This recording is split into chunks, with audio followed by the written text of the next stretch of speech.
प्राचीन समय की बात है।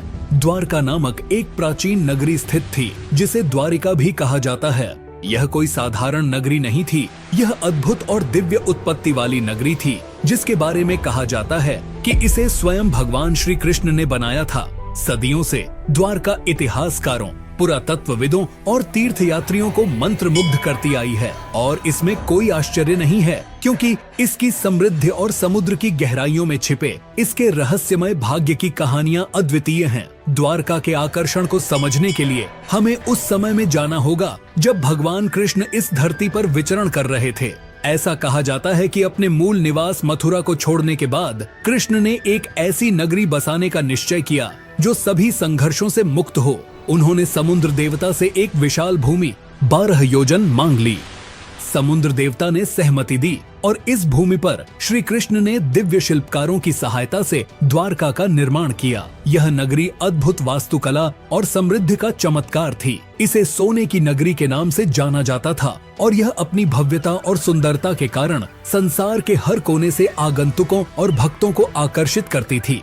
अन्य शासकों की तरह कृष्ण ने स्वयं को द्वारका का राजा घोषित नहीं किया। उन्होंने केवल इस नगरी को आकार दिया और इसे संजोया, इसे शांति और संस्कृति का केंद्र बना दिया। द्वारका सिर्फ एक नगरी नहीं थी, यह आध्यात्मिक और भौतिक समृद्धि का प्रतीक थी, जहां श्री कृष्ण की उपस्थिति उनके अनुयायियों को शांति और उनकी प्रजा को सुरक्षा प्रदान करती थी। लेकिन जैसे सभी महान कथाओं का अंत होता है, द्वारका की महिमा भी अनंत नहीं थी। किंवदंती है कि जब कृष्ण ने इस नश्वर संसार को छोड़ा, तब द्वापर युग का अंत हुआ और कलियुग का आरंभ हुआ। इस नए युग के साथ द्वारका का भाग्य भी निश्चित हो गया। अपने दिव्य रक्षक के बिना यह नगरी अरब सागर की गहराइयों में डूब गई। केवल इसकी भव्यता की कहानियां शेष रह गईं। आज भी द्वारका के डूबने का रहस्य बहस का विषय बना हुआ है। कुछ लोग मानते हैं कि यह नगरी समुद्र द्वारा निगल ली गई थी, एक प्राकृतिक आपदा जिसने नगरी और उसके निवासियों को अपने साथ ले लिया। अन्य लोग इसे प्रतीकात्मक दृष्टि से देखते हैं, द्वारका के पतन को एक ऐसे युग में बदलाव का संकेत मानते हैं जो अधिक जटिल और अंधकारमय था। द्वारका के रहस्यों से प्रेरित होकर पुरातत्वविदों ने भारत के पश्चिमी तट पर